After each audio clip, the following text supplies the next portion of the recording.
আসসালামু আলাইকুম, আমন্ত্রণ জানাচ্ছি মাই টিভি রাতের সংবাদে। আপনাদের সঙ্গে আছি আমরা দুজন। আমি আশিদ আলী, মেহেদী হাসান খান। শুরুতেই থাকছে সংবাদ শিরোনাম।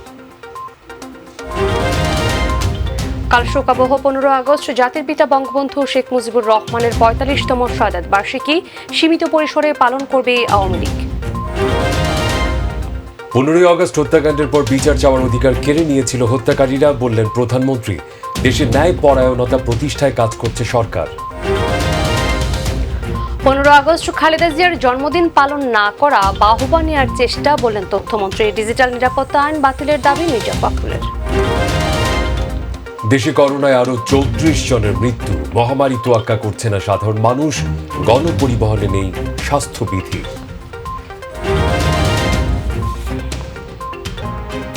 বলছিলাম সংবাদ শিরোনামগুলো। এবারে বিস্তারিত। কাল শোকাবহ 15 আগস্ট, জাতির পিতা বঙ্গবন্ধু শেখ মুজিবুর রহমানের 45তম শাহাদাত বার্ষিকী। করোনার কারণে এবার অনেকটাই সীমিত পরিসরে আয়োজন করা হয়েছে শাহাদাত বার্ষিকীর অনুষ্ঠান। সকালে ধানমন্ডি 32 নম্বরে বঙ্গবন্ধুর প্রতিকৃতিতে, বনানী কবরস্থানে এবং টুঙ্গিপাড়ায় বঙ্গবন্ধুর সমাধিতে ফুল দিয়ে শ্রদ্ধা জানাবেন আওয়ামী লীগের সহযোগী সংগঠনগুলো। আরও জানাচ্ছেন রাকিব হাসান। 15 আগস্ট জাতীয় শোক দিবস। মুজিববর্ষ উপলক্ষে এবারের জাতীয় শোক দিবসের অনন্য মর্যাদা থাকলেও করোনার কারণে অনেকটাই থমকে গেছে এর আনুষ্ঠানিকতা। সীমিত পরিসরে চলবে নানা আয়োজন।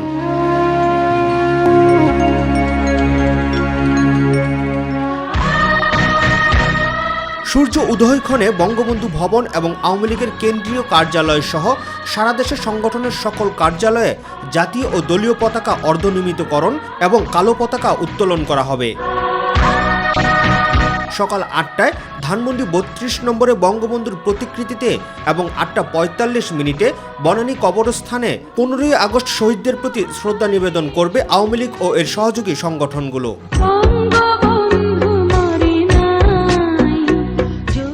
সকাল 10টায় টুঙ্গিপাড়ায় জাতির পিতা বঙ্গবন্ধু শেখ মুজিবুর রহমানের সমাধিতে শ্রদ্ধার্ঘ্য নিবেদন, ফাতেহা পাঠ, দোয়া ও মিলাদ মাহফিল অনুষ্ঠিত হবে।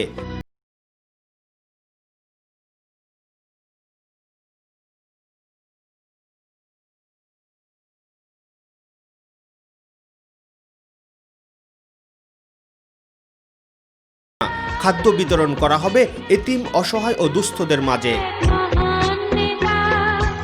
স্বাস্থ্যবিধি মেনে এবং ভাবগম্ভীর্যের সাথে দিবসটি পালনের জন্য দেশবাসীর প্রতি আহ্বান জানিয়েছেন আওয়ামী লীগের সাধারণ সম্পাদক, সড়ক পরিবহন ও সেতুমন্ত্রী ওবায়দুল কাদের।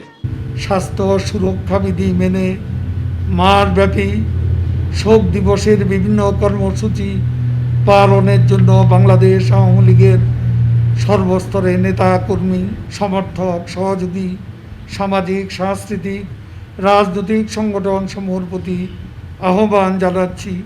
Rakib Hasan, my TV, Dhaka. জাতীয় শোক দিবসের 15 আগস্টের হত্যাকাণ্ডের পর বিচার চাইবার অধিকার পর্যন্ত কেড়ে নিয়েছিল হত্যাকারীরা বলে মন্তব্য করেছেন প্রধানমন্ত্রী শেখ হাসিনা।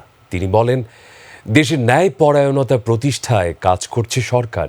সকালে বঙ্গবন্ধুর 45তম শাহাদাত বার্ষিকী উপলক্ষে সমাজসেবা অধিদপ্তর আয়োজিত দোয়া মাহফিলে ভিডিও কনফারেন্সে যোগ দিয়ে এসব কথা বলেন প্রধানমন্ত্রী। প্রতিবেদন রাকিব হাসানের।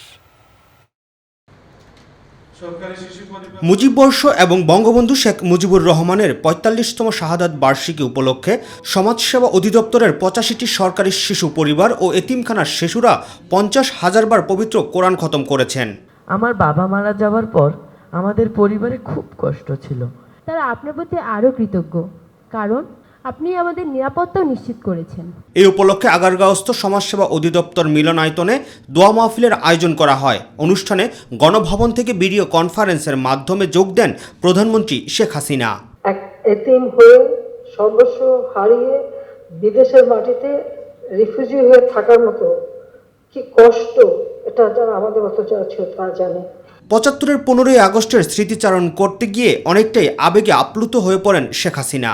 এই 15 আগস্ট আমি হারিয়েছি আমার বাবা, জাতির পিতা বঙ্গবন্ধু শেখ মুজিবুর রহমান, যিনি বাংলাদেশের রাষ্ট্রপতি ছিলেন। আমার মা বেগম ফজিলাতুন্নেসা মুজিব, যিনি সবসময় ছায়ার মতো আমার বাবার সাথে ছিলেন, এবং আমাদের স্বাধীনতা সংগ্রামে যখন আমার বাবা তার সমস্ত জীবন উৎসর্গ করেছেন, আমার মা তার পাশে ছিলেন। আমার ছোট ভাই আমার থেকে 2 বছর ছোট ছিল, ক্যাপ্টেন শেখ কামাল তার নবপরিণীত বধূ সুলতানা কামালকেও হত্যা করে, যার হাতে মেহেদির রং তখনও মোছেনি। আজকে একটা হত্যাকাণ্ড হলে সবাই বিচার চাইতে পারে, মামলা করতে পারে।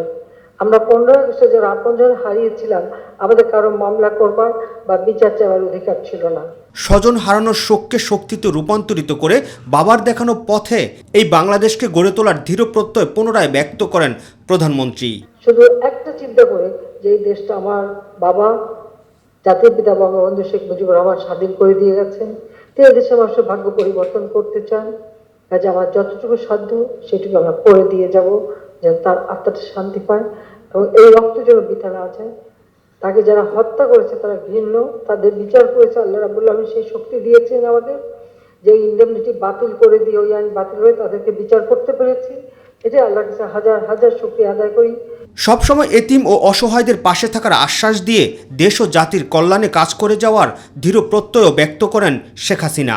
আমাদের সাধ্য মতো আমরা চেষ্টা করে যাচ্ছি, যারা অসহায়, যারা এতিম, যারা বয়স্ক, যারা প্রতিবন্ধী, যারা অটিস্টিক, তাদের পাশে দাঁড়াতে, তাদেরকে সহযোগিতা করতে, যেন তারা কখনো নিজেকে অসহায় মনে না করে। সেইভাবেই আমরা চেষ্টা করছি, কারণ তোমরা সমাজের একটা অঙ্গ। এদেশের যারা অবহেলিত অনেক অনগ্রসর গোষ্ঠী আছে, যেমন হিজড়াদের আমরা স্বীকৃতি দিয়েছি, তারাও তো বাবা মায়ের সন্তান, তো সমাজ তাদের কেন ঘৃণার চোখে দেখবে? পরে দেশ ও জাতির মঙ্গল কামনায় বিশেষ মোনাজাতে অংশ নেন তিনি। Rakib Hasan, my TV, Dhaka. 15 August BNP chairperson Begum Khaleda জিয়ার জন্মদিন পালন না করার ঘোষণা বাহবা নেওয়ার চেষ্টা বলে মন্তব্য করেছেন তথ্যমন্ত্রী হাসান মাহমুদ। শুক্রবার জাতীয় প্রেসক্লাবে আয়োজিত বঙ্গবন্ধুর হত্যাকাণ্ড ষড়যন্ত্র দেশে বিদেশে শীর্ষক এক সেমিনারে তিনি এসব কথা বলেন। হাসান মাহমুদ বলেন, বঙ্গবন্ধুকে হত্যা করার পর পত্রিকায় বড় বড় হেডিং দিয়ে যারা নিবন্ধন লিখেছে তারাও হত্যাকাণ্ডকে সমর্থন করেছে। এটি আসলে হত্যাকাণ্ডকে তো সমর্থন করা হলো, হত্যাকারীদেরকে উৎসাহিত করা হলো এবং এই হত্যাকাণ্ড নিয়ে উপহাস করার সামিল। তাই আমি বিএনপিকে অনুরোধ জানাবো, আপনারা সহসা ঘোষণা দেন যে বেগম খালেদা জিয়া হঠাৎ করে যে 15 আগস্ট জন্মগ্রহণ করেছিলেন, ঘোষণা দিয়েছিলেন, এটি একটি মিথ্যা বানোয়াট ছিল। এই জন্য আমরা জাতির কাছে ক্ষমা প্রার্থী। অন্যান্য প্রসঙ্গ, নিজেদের দুর্নীতি আর অপকর্মের সমালোচনা বন্ধ করতে সরকার ডিজিটাল নিরাপত্তা আইনকে ব্যবহার করছে বলে মন্তব্য করেছেন বিএনপির মহাসচিব মির্জা ফখরুল ইসলাম আলমগীর। মানুষের মত প্রকাশের স্বাধীনতা নিশ্চিত করতে অবিলম্বে এই আইন বাতিলের দাবি জানিয়েছেন তিনি। সকালে এক ভার্চুয়াল সম্মেলনে মির্জা ফখরুল এসব মন্তব্য করেন। সারা দেশে বাংলাদেশের একটি মাত্র সাইবার ট্রাইব্যুনাল, যা ঢাকাতে অবস্থিত। এই আইনের অধীনে কোনো আপিল ট্রাইব্যুনাল এখন পর্যন্ত গঠিত হয়নি। ফলে প্রত্যন্ত গ্রামাঞ্চলের কোনো ব্যক্তি বা সাংবাদিক ফেসবুকে সরকারের লুটপাটের বিরুদ্ধে কোনো সমালোচনা করলে তার বিরুদ্ধে মামলা সংশ্লিষ্ট থানা করলেও তার বিচার হবে ঢাকায় অবস্থিত একমাত্র সাইবার ক্রাইম ট্রাইব্যুনাল। এই আইনের নগ্ন শিকার হয়েছেন অন্যান্যদের মধ্যে 85 বছর বেশি বয়স্কের সম্পাদক জনাব আসাদুদ্দিন, সাংবাদিক কাজল ফকির, নেত্র নিউজের সম্পাদক তাসনিম খলিল, ব্যবসায়ী সহ অজস্র নিরীহ নাগরিক। আমরা অবিলম্বে তাদের নিঃশর্ত মুক্তি দাবি করছি। এবারে করোনা ভাইরাস প্রসঙ্গ। দেশে করোনা ভাইরাসে 24 ঘন্টায় আরও 34 জনের মৃত্যু হয়েছে। একই সময়ে 2766 জনের শরীরে ভাইরাসটি শনাক্ত হয়েছে। দুপুরে সংবাদ বিজ্ঞপ্তিতে এ তথ্য জানিয়েছে স্বাস্থ্য অধিদপ্তর। বিজ্ঞপ্তিতে জানানো হয়, 24 ঘন্টায় 12,856টি নমুনা পরীক্ষা করা হয়। কোভিড-19 আক্রান্ত হয়ে দেশে এ পর্যন্ত 3,591 জন মারা গেছেন। এ পর্যন্ত 2,71,881 জনের করোনা শনাক্ত হয়েছে। এদিকে ভাইরাসে আক্রান্ত আরও 1,752 জন গত 24 ঘন্টায় সুস্থ হয়েছেন। মোট সুস্থ হয়েছেন 1,56,623 জন।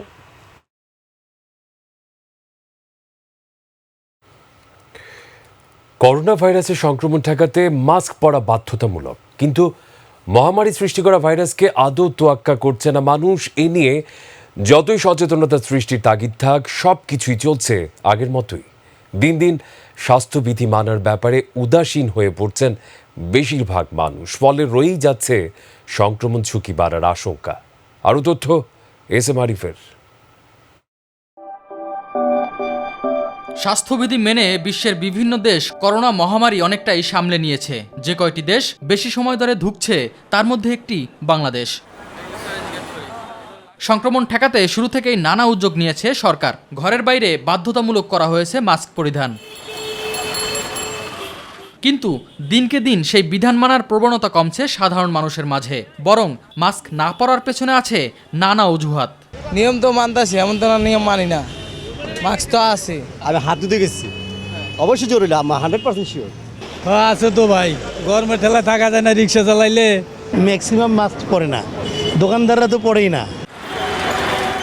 একই অবস্থা গণপরিবহনগুলোতেও, অনেকেই মাস্ক পরছেন না, উপেক্ষিত শারীরিক দূরত্ব। নিচে পড়ে গেছিল তো সিট তো আর খালি ছিল না, সিটে তো একজন করে বসার কথা ছিল। মাস্ক আছে, এটার জন্য গরমে সহ্য করা যায় না, দমটা বন্ধ হয়ে যায়। এই তো আছে, মাস্ক না হলে তো মুখে কথা বের হয় না।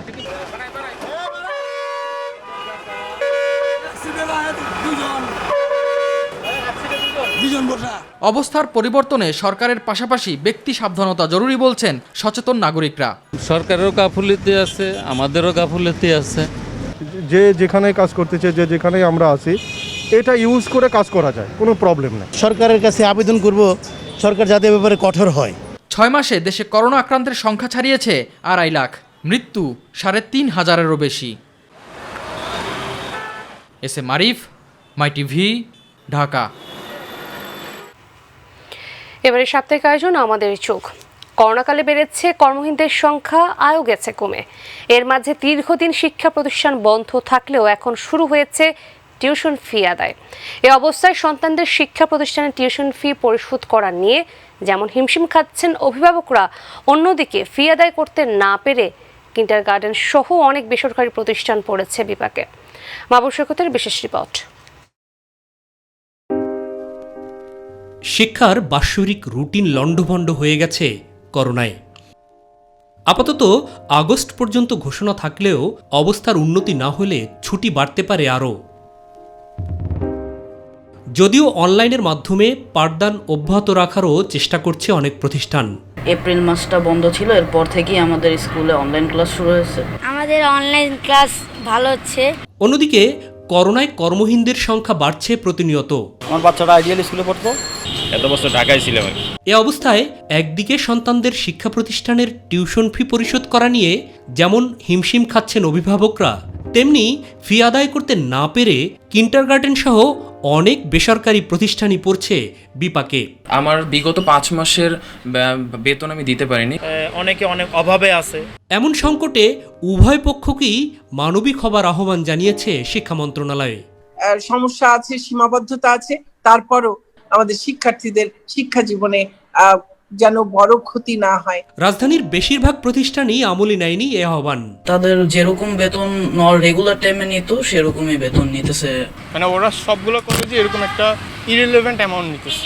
ক্যামেরায় কথা বলতে রাজি হননি এসব প্রতিষ্ঠানে অধ্যয়নরত শিক্ষার্থী এবং অভিভাবকরা। তাদের নিজেদের থেকেই ছাড় দেওয়া উচিত ছিল।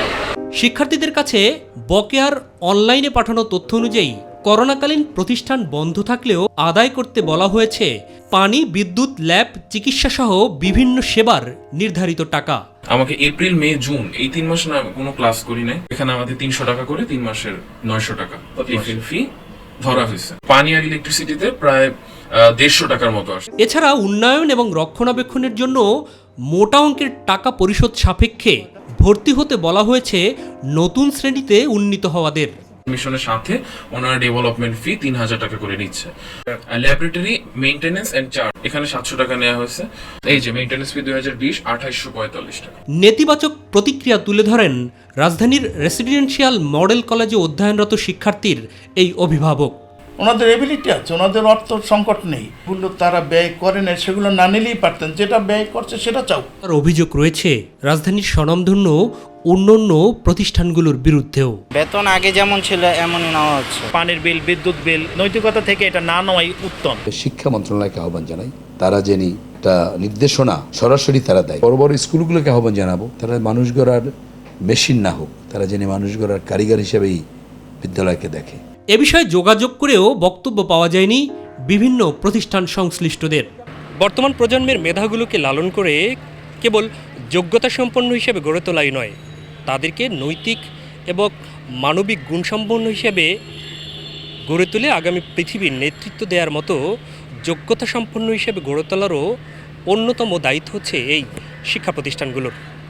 কিন্তু মহামারীর এই সময়ে যে সকল শিক্ষা প্রতিষ্ঠান শিক্ষার্থীদের কাছ থেকে অযৌক্তিকভাবে বিভিন্ন ফি আদায় করছে, তাদেরকে দিয়ে সেই নৈতিক এবং মানবিক গুণসম্পন্ন প্রজন্ম কতটুকু গড়ে তোলা সম্ভব হবে সে প্রশ্ন কিন্তু সচেতন প্রত্যেক মানুষের মধ্যে। বিষয়টি বিবেচনায় নিয়ে সংশ্লিষ্ট ঊর্ধ্বতন কর্তৃপক্ষগুলো এখনই এ ব্যাপারে সিদ্ধান্ত নেবেন, এমনটাই দাবি হচ্ছে ভুক্তভোগী অভিভাবকদের। প্রিয় দর্শক, মাই টিভি আপনাদের টিভি, তাই আপনাদের কথাগুলো সবসময় আমাদের চোখ দিয়ে তুলে ধরছি আমি মাহবুব সৈকত। নাগরিক স্বার্থ সংশ্লিষ্ট যে কোনো বিষয় আপনিও জানাতে পারেন আমাদেরকে। অবসরপ্রাপ্ত মেজর সিনহা রাশেদ হত্যা মামলায় রিমান্ড মঞ্জুর হওয়া আসামিদের জিজ্ঞাসাবাদের জন্য হেফাজতে নিয়েছে র্যাব। রিমান্ড মঞ্জুর হওয়া অভিযুক্তদের মধ্যে এএসআই লিটন মিয়া, কনস্টেবল সাফানুর করিম, কনস্টেবল কামাল হোসেন, কনস্টেবল আব্দুল্লাল মামুন এবং পুলিশের করা মামলার 3 সাক্ষী নুরুল আমিন, নিজামুদ্দিন ও মোহাম্মদ আয়েসকে জিজ্ঞাসাবাদে র্যাব হেফাজতে নেওয়া হয়েছে। এদিকে সিনহা রাশেদ মৃত্যুর মামলায় তদন্ত কর্মকর্তা পরিবর্তন করা হয়েছে। নতুন দায়িত্ব পেয়েছেন র্যাবের সিনিয়র সহকারী পুলিশ সুপার খায়রুল ইসলাম। এবারে বাজার দর প্রসঙ্গ। রাজধানীতে সপ্তাহের ব্যবধানে বেড়েছে প্রায় সব ধরনের সবজির দাম, কমেনি চালের দামও। বিক্রেতারা বন্যাকে দায়ী করলেও ক্রেতারা বলছেন কৃত্রিম সংকট। পাশাপাশি চিনি এবং ভোজ্য তেলের দামও ঊর্ধ্বমুখী। তবে মাছ মাংসের বাজার রয়েছে স্থিতিশীল। আমিনুল বশিরের রিপোর্ট, আর ক্যামেরায় ছিলেন হাসান বিশ্বাস। চলছে ভরা মৌসুম, নেই কোনো দৃশ্যমান সংকট, অথচ ঈদের পর থেকেই বস্তা প্রতি চালের দাম বেড়েছে 100 থেকে 200 টাকা।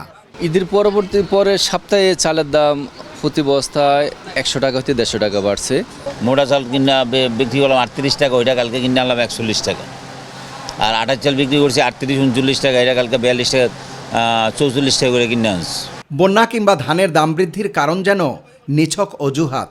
সিজন গেল বৈশাখে, বৈশাখ জ্যৈষ্ঠ আষাঢ় শ্রাবণ, 4 মাসে দেশের ধান চাষ হয়ে যায় নাকি। সামান্য যে বন্যা, এই বন্যায় কোনো সমস্যা হয় না, কারণ আগে তো আছিল হাঁসকি মেল, ধান শুকাইতে হইতো, জো দিতে হইতো, রোদে শুকাইতে হইতো।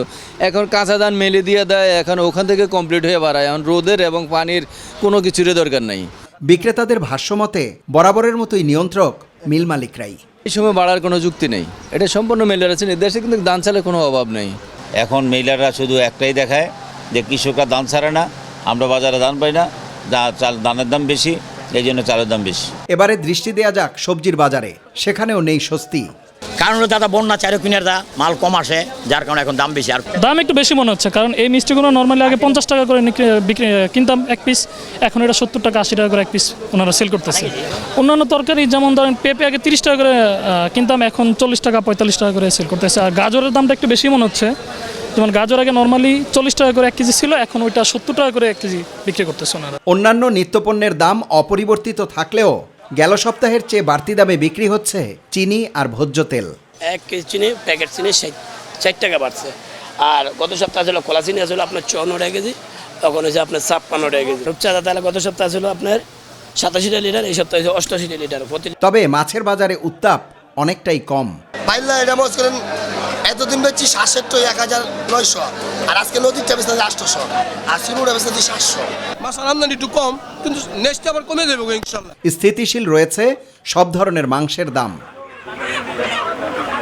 আমিনুল মজলিস, মাই টিভি, ঢাকা। কৃষিমন্ত্রী ডক্টর মোহাম্মদ আব্দুর রাজ্জাক এমপি বলেছেন, যে কোনো পরিস্থিতিতে দেশের খাদ্য সংকট মোকাবেলায় সরকারের সক্ষমতা ও প্রস্তুতি রয়েছে। যে পরিমাণ খাদ্যশস্য মজুত রয়েছে, বাংলাদেশে খাদ্যের কোনো সমস্যা হবে না। সকালে জাতীয় প্রেস ক্লাবে ঢাকা সাংবাদিক ইউনিয়ন আয়োজিত সাংবাদিকদের জন্য মাননীয় প্রধানমন্ত্রী প্রতিশ্রুত করোনাকালীন সহায়তার চেক বিতরণ অনুষ্ঠানে প্রধান অতিথির বক্তৃতায় এসব কথা বলেন কৃষিমন্ত্রী। ইনশাআল্লাহ বাংলাদেশে খাদ্যের কোনো সমস্যা হবে না। আমরা এমন সক্ষমতা অর্জন করেছি, যেভাবে অর্থনৈতিকভাবে এবং সার্বিকভাবে উৎপাদনের দিক থেকে কোনো কারণ নাই যে বাংলাদেশে খাদ্য সংকট হবে এবং বাংলাদেশে একটা দুর্ভিক্ষ হবে। এটি মোকাবেলা করার মতো ইনশাআল্লাহ আমাদের নেতৃত্ব, মাননীয় প্রধানমন্ত্রী এবং আমাদের সরকারের আমাদের সকল প্রস্তুতি রয়েছে। যশোরে কিশোর উন্নয়ন কেন্দ্রের ভেতরে 3 কিশোর নিহতর ঘটনায় তদন্ত শুরু করেছে পুলিশ। কেন্দ্রের 9 কর্মকর্তাকে করা হচ্ছে জিজ্ঞাসাবাদ। এদিকে অভিভাবক ও কিশোররা অভিযোগ করেছেন, মানহীন খাবার নিয়ে কর্তৃপক্ষের বিরুদ্ধে কথা বলার কারণে তাদের উপর অমানুষিক নির্যাতন করা হয়েছে। প্রতিনিধি শরীফুল ইসলামের প্রতিবেদন, জানাচ্ছেন মোবালিক করিম। যশোর শিশু কিশোর উন্নয়ন কেন্দ্রের সংঘর্ষের ঘটনা অনেকটাই ধোঁয়াশায় রয়ে গেছে। বৃহস্পতিবার 3 দফায় 3টি লাশ হাসপাতালে নিয়ে আসেন কিশোর উন্নয়ন কেন্দ্রের লোকজন। প্রথমে সন্ধ্যা 6:38 হাসপাতালে আনা হয় নাইমের লাশ, এরপর 8:15 নিয়ে আসা হয় পারভেজের লাশ, আর 8টার দিকে আনা হয় রাসেলের লাশ। 3 জনের শরীরেই পাওয়া যায় আঘাতের চিহ্ন। এর পরপরই সংঘর্ষের বিষয়টি জানাজানি হয়। এত নির্যাতন করতেছে, আমার কাছে আমার হাউসের মধ্যে বন্দি করে তুলেছে, ভিডিও মারি ফেলাই দিচ্ছে। এগুলো আমরা শুনছি, কিন্তু কি দিয়ে কি তা তো আমরা জায়গায় তো ছিলাম, আমরা তো জেলখানা ছিলাম না। এখনো কোনো সন্ধান পাইনি, কেউ আমাদের হেল্প করতেছে না। আমার একটা ভাই, আমার মারে ডাহার মতো আর কেউ নাই, আমার ভাইয়ের বিচার চাই আমরা। অভিভাবক ও কিশোরদের অভিযোগ, খাবারে মান নিয়ে প্রতিবাদ করায় তাদের উপর অমানসিক নির্যাতন চালানো হয়েছে। কালকে আমরা দুপুরে সব খাইতে বসবো, ওই সময় আমাদের মাসুম বিল্লাহ স্যার ডেকে নিয়ে দুজনকে, আমাকে আর ওকে ডেকে নিয়ে এরও পাতারি মায় শুরু, কোনো কথাবার্তা নাই। আমরা শুনতে চাচ্ছি, আমাদের কোনো শোনাশুনি নেই, মুখের ভিতরে গামছা ভরে দিয়ে তারপর লাস্টে আমাদের থ্রেট দিয়েছে যে তোমরা হাউসে যা যদি অন্য কিছু করো তাহলে এর চেয়েও ভয়াবহ অবস্থা হবে তোমাদের। মুখে গামছা বাঁধে 2-4 জন করে টানি ধরছে, আর সবাইকে মারা হয়েছে পা থেকে এই পর্যন্ত। তারপরে মারার পরে আমরা মারতে মারতে আমরা বেহুশ হয়ে গেছি। বেহুশ হয়ে যাওয়ার পরেও আমাদের আবার উঠে মারা হয়েছে। মারধর করার পরে হাউসে নিয়ে যা রাইকে দেয়। জেল গেটে গেছি, সে জেল গার্ডে কারোর সাথে কোনো কথাই বলা যাচ্ছে না, দূর দূর করে তারাই দিচ্ছে। এখন কি করে বুঝবো যে ছেলে আছে না মরছে না কি হালে আছে। আর ওর কালকে একটা ঘটনা ঘটে গেছে, আমাকে ছেলে মারা গেছে না বেঁচে আছে বলতে পারছি না, দেখতে হয়। সেই স্যার বললো যে তুমি যশোরে আসো, তাই আমি বললাম স্যার আমি ওর বড় ভাই, যেটাই হচ্ছে আমাকে সত্যি করে বলেন। তা আমাকে বললো উনি মারা গেছে। 2 গ্রুপের অভ্যন্তরীণ কোন্দল থেকেও এই ঘটনা ঘটতে পারে বলে ধারণা করছে পুলিশ। নিহত ঘটনা ঘটে, কিন্তু যেটা বিষয় হচ্ছে যারা আমরা এগুলি নিয়ে ডিল করি, যে কোনো অপরাধের সংবাদ বা একটা অপরাধ সংগঠন দিতে, এটা যাই হোক আমরা বিভিন্ন কারণেই হোক আমরা অনেক বিলম্বে এটা জানতে পারছি যে এটা সংঘর্ষ যে শব্দটা ইউজ করলেন এটা না আছে। শুধু আমি বলবো যে এটা একপক্ষীয় আজকের ঘটনাটা। এদিকে মৃত্যুর ঘটনায় তদন্ত শুরু করেছে পুলিশ। মোবালিক করিম, মাই টিভি নিউজ ডেস্ক। সমাজসেবা অধিদপ্তরের অধীনে যাদের দেয়া কম্পিউটার প্রশিক্ষণে দরিদ্র বেকারদের কর্মসংস্থানের সুযোগ হয়, সেসব প্রশিক্ষকরাই করোনা সংকটে আয়হীন হয়ে পড়েছেন। শুধুমাত্র প্রশিক্ষণার্থীদের ভর্তির অর্থ দিয়ে বেতনাদি হওয়াতেই এই সংকট। ভর্তি না থাকায় বন্ধ রয়েছে তাদের বেতনও। মেহেরপুর প্রতিনিধি মোহাম্মদ মাহবুব আলমের প্রতিবেদন তুলে ধরছেন মোবালিক করিম। 2016 সালের জুলাই মাস থেকে বাংলাদেশ কারিগরি শিক্ষা বোর্ডের অধীনে মেহেরপুর, কুষ্টিয়া, চুয়াডাঙ্গা সহ দেশের 64টি জেলা শহরে সমাজসেবা কার্যক্রমে 80টি ইউনিট পরিচালিত বৃত্তিমূলক কম্পিউটার প্রশিক্ষণ সহ নানা কর্মসূচি প্রাতিষ্ঠানিক রূপ পায়। এখান থেকে প্রশিক্ষণ নিয়ে অসংখ্য যুবক যুবতী সরকারি বেসরকারি প্রতিষ্ঠানে চাকরি করছেন। অনেকে নিজস্ব প্রতিষ্ঠানের মাধ্যমেও স্বাবলম্বী হয়েছেন। প্রশিক্ষণ নিয়ে আমি নিজে এখন একটা সেন্টার দিয়েছি, সেই সেন্টারে অনেক ছাত্রদের প্রশিক্ষণ দিয়েছি। সমাজসেবা কার্যালয় থেকে আমি আউটসোর্সিংয়ের ওপরে কাজ শিখে এখন আমি এই ছুটির ভেতরে এই আউটসোর্সিংয়ের মাধ্যমে আমি আয় করতে পারছি। কিন্তু যারা এসব কার্যক্রমে প্রশিক্ষক হিসেবে রয়েছেন তাদের বেতনের উৎস একমাত্র প্রশিক্ষণার্থীদের ভর্তি ফি। কিন্তু করোনা প্রাদুর্ভাবের শুরু থেকে ভর্তি কার্যক্রম বন্ধ থাকায় বন্ধ রয়েছে প্রশিক্ষকদের বেতনও। এখান থেকে যে সার্টিফিকেটটা দেওয়া হয় সেটা অনেক একটা বিশ্বমানের একটা সার্টিফিকেট, যে সার্টিফিকেটটা আমরা যে কোনো সময় আমাদের সিভিকে ইনলিস্ট করার জন্য আমরা ইউজ করতে পারি। এদিকে চাকরি জাতীয়করণের দাবি করলেও কোনো পদক্ষেপ দেখতে না পাওয়ায় হতাশায় প্রশিক্ষকরা।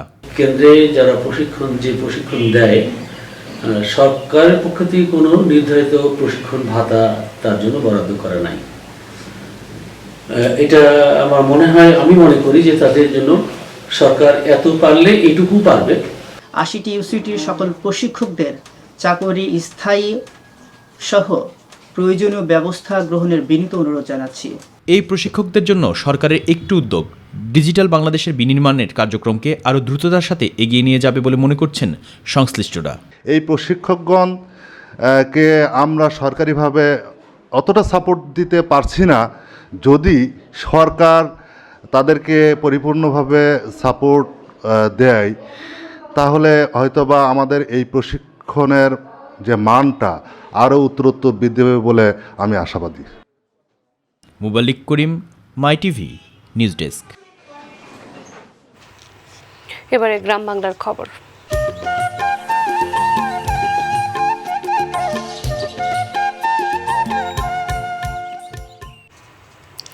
গাজীপুর মহানগরের কোনাবাড়ি বাজারে 7টি দোকানে অভিযান চালিয়ে প্রায় 1 টন নিষিদ্ধ ঘোষিত পলিথিনের শপিং ব্যাগ জব্দ করেছে ভ্রাম্যমাণ আদালত। এ সময় 3 দোকানদারকে 30,000 টাকা জরিমানা করা হয়েছে। গাজীপুরের জেলা প্রশাসন ও পরিবেশ অধিদপ্তরের যৌথ উদ্যোগে ভ্রাম্যমাণ আদালতের এই অভিযান পরিচালনা করা হয়। অভিযানের নেতৃত্ব দেন জেলা প্রশাসনের নির্বাহী ম্যাজিস্ট্রেট আশিকুর রহমান।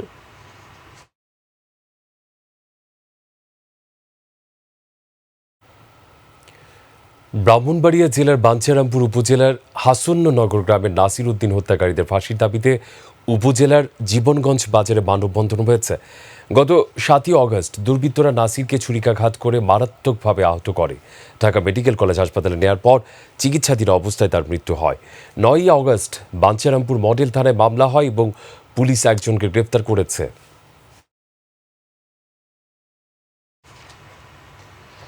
নওগাঁর বদলগাছি উপজেলার ঐতিহাসিক পাহাড়পুরের 8ম শতাব্দীতে প্রতিষ্ঠিত বিশ্ববিদ্যালয় পুনঃপ্রতিষ্ঠার দাবিতে মানববন্ধন করেছে পাহাড়পুর বিশ্ববিদ্যালয় বাস্তবায়ন ছাত্র পরিষদ। মানববন্ধনে সভাপতিত্ব করেন পাহাড়পুর বিশ্ববিদ্যালয় বাস্তবায়ন ছাত্র পরিষদের আহ্বায়ক ও উপজেলা পরিষদের ভাইস চেয়ারম্যান ইমামুল হাসান তিতু।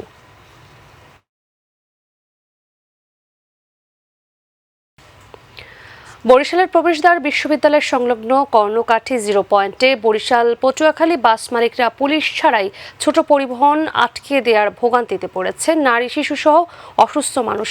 অনেক সময় ঘটছে মারধরের ঘটনাও। আর জানাচ্ছেন প্রতিনিধি পারভেজ রাসেল।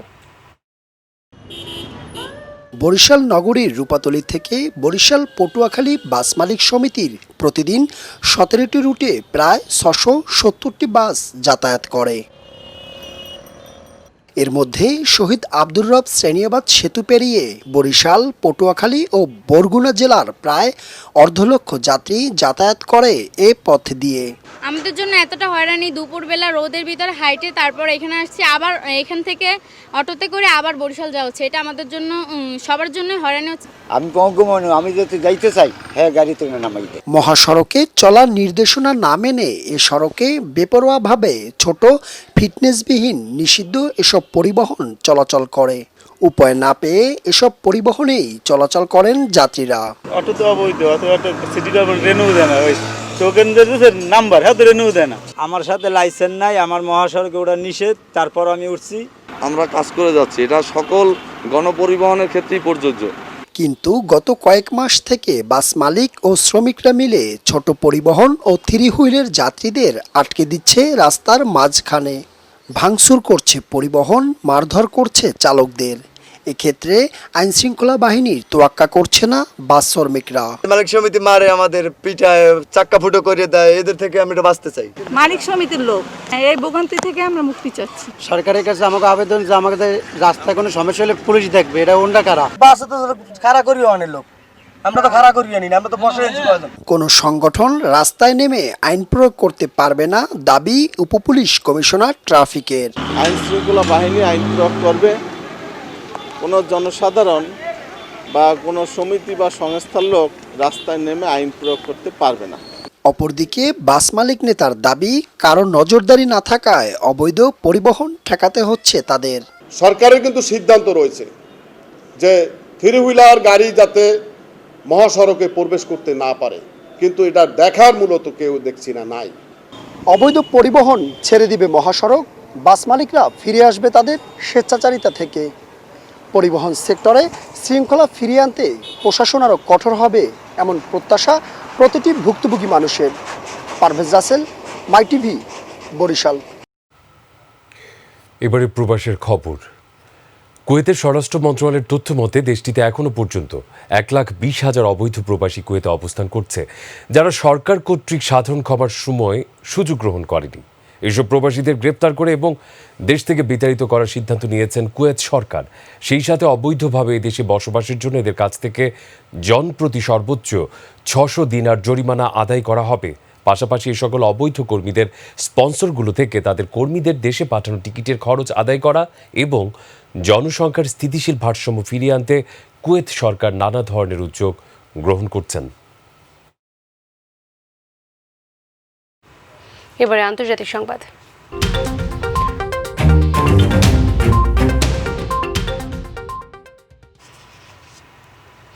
মার্কিন প্রেসিডেন্ট ডোনাল্ড ট্রাম্পের মধ্যস্থতায় মধ্যপ্রাচ্যের দুই দেশ ইসরায়েল এবং সংযুক্ত আরব আমিরাত ঐতিহাসিক শান্তি চুক্তিতে পৌঁছেছে।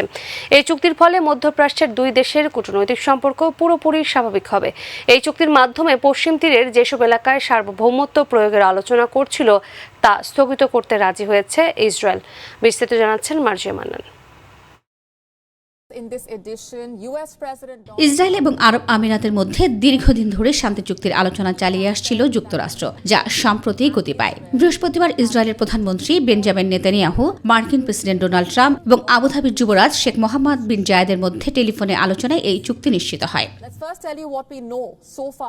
এক টুইট বার্তায় এই চুক্তির তথ্য জানিয়ে মার্কিন প্রেসিডেন্ট ডোনাল্ড ট্রাম্প একে বিশাল সফলতা হিসেবে উল্লেখ করে বলেছেন, তাদের মহান দুই বন্ধু রাষ্ট্রের মধ্যে ঐতিহাসিক শান্তি চুক্তি হয়েছে। এক যৌথ বিবৃতিতে বলা হয়েছে, তিন রাষ্ট্রনেতা ইসরায়েল এবং আমিরাতের কূটনৈতিক সম্পর্ক সম্পূর্ণ স্বাভাবিক করতে সম্মত হয়েছে। ইসরায়েল এবং সংযুক্ত আরব আমিরাতের প্রতিনিধিরা শিগগিরই বিনিয়োগ, পর্যটন, সরাসরি বিমান চলাচল, নিরাপত্তা, টেলিযোগাযোগ ও অন্যান্য বিষয়ে দ্বিপাক্ষিক চুক্তি স্বাক্ষরের জন্য বৈঠক করবেন। এছাড়াও দ্রুতই উভয় দেশের রাষ্ট্রদূত নিয়োগ ও দূতাবাস স্থাপন করা হবে বলেও প্রত্যাশা করা হচ্ছে।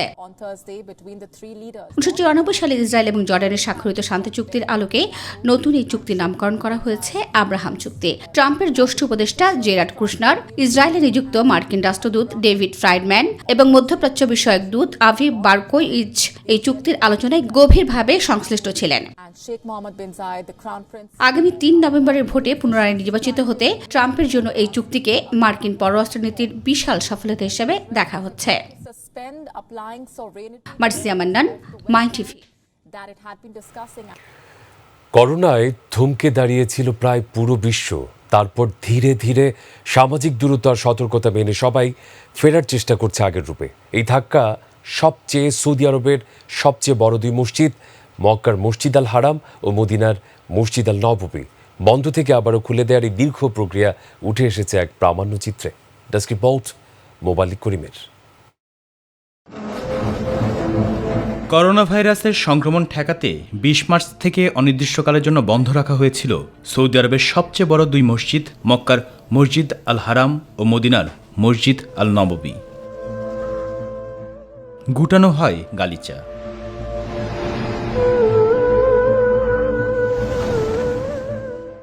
হারিয়ে যায় সেই চিরচেনা দৃশ্যপট।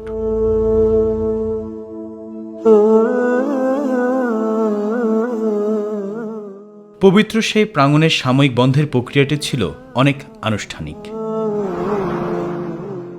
বন্ধ হয় ধীরে ধীরে সব দরজা।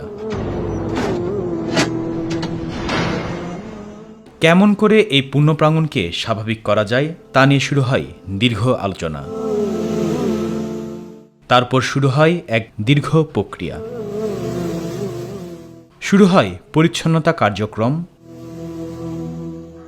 বসানো হয় থার্মাল ক্যামেরা। রাষ্ট্রীয়ভাবে ঘোষণায় জানানো হয় বিধিনিষেধ। প্রায় 1 মাস 10 দিন পর খুলে দেওয়া হয় সেই পূর্ণ প্রাঙ্গণ। সামাজিক দূরত্ব ও শৃঙ্খলা মেলে শুরু হয় কার্যক্রম। আবারও দুহাত তুলে আল্লাহর কাছে ফরিয়াদ জানানো হয় সারা বিশ্বের মানুষের করোনা থেকে মুক্তির জন্য। মোবাল্লিক করিম, মাই টিভি। এবারে খেলার সংবাদ।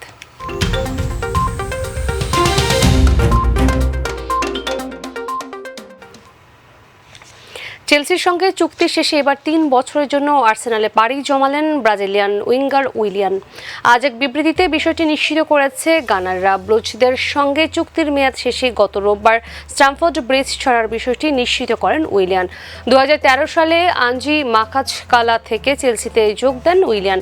এরপর প্রিমিয়ার লিগ জায়ান্টদের জার্সিতে 7 বছরে 339 ম্যাচে মাঠে নামেন তিনি। এই সময় নিজের নামের পাশে তিনি 63টি গোল করার পাশাপাশি 56টি অ্যাসিস্ট যোগ করেছেন। 2019-20 মৌসুমে 47 ম্যাচে মাঠে নেমে 11 গোল করেছেন উইলিয়ান।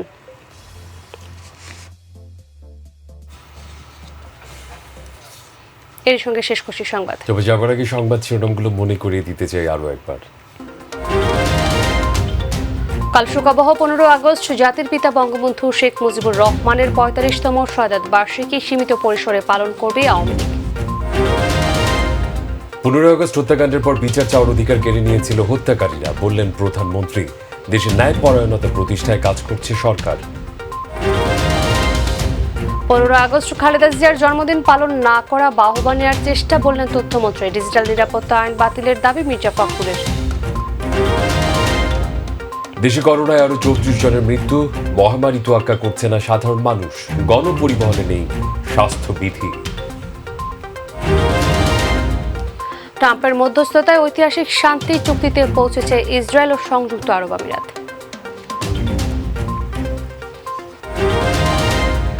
এবং চেলসির সঙ্গে চুক্তি শেষে এবার 3 বছরের জন্য আর্সেনালে পাড়ি জমালেন উইলিয়ান।